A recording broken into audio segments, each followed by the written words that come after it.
जय जगन्नाथ। मु नलिनी मो चैनल कुकविथ नलिनी को आपण मानक बहुत बहुत स्वागत। केमती अच्छंती आशा करुच्ची प्रभु कृपार बहुत भलरे थे। आज चलतु करवा छेनापोड़।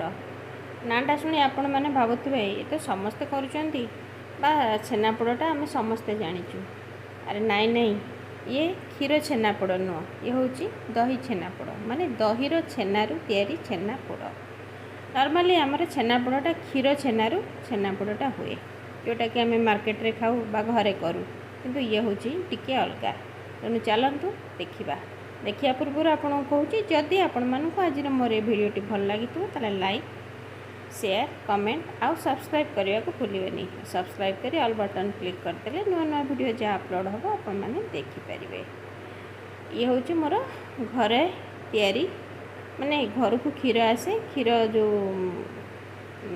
क्षीर को मारिक आम जो क्षीर को सर बाहर करूँ से सर रखी रखी ये हूँ 12 दिन सर जोटा को मु गोटे डब्बा पूरा फुल डब्बाटे हो जाता मु लहुणी बाहर करी। तेणु ये लहुणी बाहरला ये पाखापाखि मोर ये 700 रु 800 ग्राम हूँ घी हूँ माने मोर मासक पाखापाखि 1.5 केजी पर हो जाऊँगी घी। 2.5 लीटर क्षीर मोर माँ दिन को आसूची प्रतिदिन।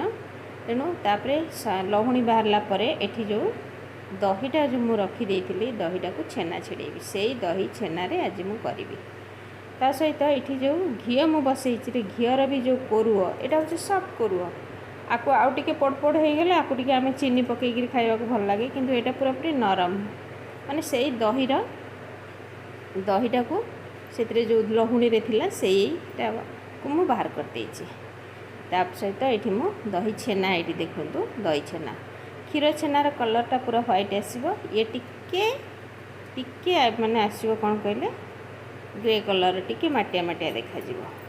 तेणु आ दही छेनाटा टिके टाण आसो, क्षीर छेनाटा पूरा सॉफ्ट आसो, दही छेना टिके टाण आसो। किंतु बिलीव मी एते पूरा ये पोड़टा एते टेस्टी होता बहुत बढ़िया ही होता पूरा मार्केट परिका पोड़ होता।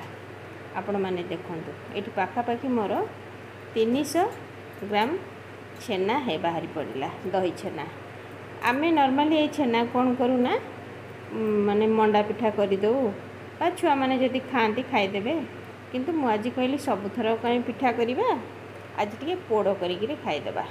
तेणु से 50 ग्राम सुजी आ 200 ग्राम चीनी देदेली ताकू टे भल भाव में चकड़ीदे।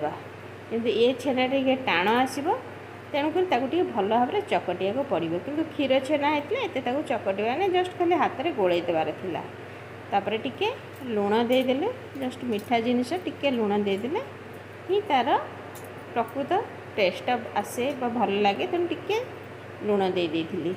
तापर 2टा गुजराती के छेचिकी से मिसईदेली। एथुर आम कौन जानिले कहले गाईर कहीं कही गाई गोमातार प्रति लोमरे 36 कोटी देवता अच्छी तांकर कौ जिनटा आमर तरकार रे आसेनी कहतु। एमतीक गाईर जोटा मूत बा परिस्रा भी केते मेडिसिनल प्रॉफिट अच्छे आपण मैंने जानते, जोटा कि बाबा रामदेव आमर जो विभिन्न प्रोडक्ट भितर गाय गोमूत्र व्यवहार होची। ता सहित गोबर तो जानते तापर एमती। तेणु गाईर सबू जिनिस बहुत उपकार रे आसे आमर काम रे भी आसे। ता भितर मुझे कौन कहली केवड़ा वाटर दे देइथिली जो भल बास्ना पाई। तापर ताकू टिके छेना पानी देइगिरी ताकू भल भाव में चकटी दे देइथिली। माने पूरापूरी ये छेना पोड़ रसगोला जो आम छेनाटा को जमी टाइट पूरा छेनाटा को चकटू, किंतु ये छेना पोड़ टे पानी देवाक पड़े जोटा कि सही छेना पानी ही देकर कराया पड़े।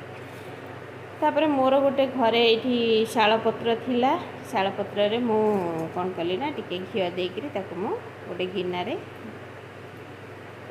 रखीदेली। तापर एठी जो चकटा चकटी करके रखी से काजू मिसईदेली, काजू मिसई देकर ताकू मु पुणी आउ टिके माने सुजीटा सोक कर दे जाऊ सोक कर नौची।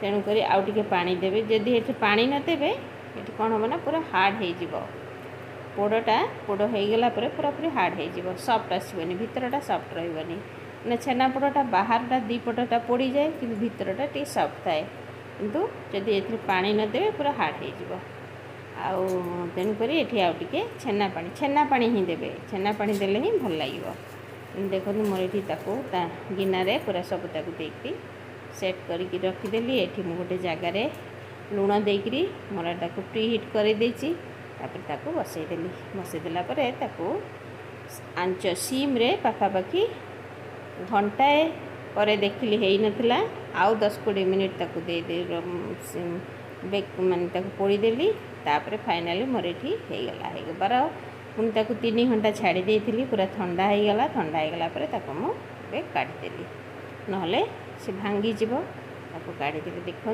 पूरा तल ऊपर पूरा पूरी भल भाव पोड़ी जाइए ताको डिमोल्ड करवा बाहर करदे ताको उल्टेदेली उल्टे देकी देखो ताको टैप करदेवा ऊपर टैप कलापर सी आपे आपे तार पत्र छाँ बाहर केते सुंदर पोड़टे यार ओजन पाखापाखि 700-800 ग्राम भली ओजन हो जाइतिला देखो केते सुंदर पोड़टे होता कम खर्च रे आमर घर तैयारी जिनिस केते सुंदर हाइजेनिक प्रोसेस रे आम करुचे तापर घर तैयारी जिनसर स्वाद ही नियारा थाए तेणु आपण मैंने थरे टे जदि घर को क्षीर आणुवे बा दही पकईकरी भी करें थर टे करंतु आ मते कमेंट रे जणातु देखो केते सुंदर पूरा मार्केट परिका पोड़ होइछि ना थर टे करंतु आ मते कमेंट रे जणातु रहुछि पुणी काली देखा आ गोटे नुआ वीडियो रे नमस्कार जय जगन्नाथ।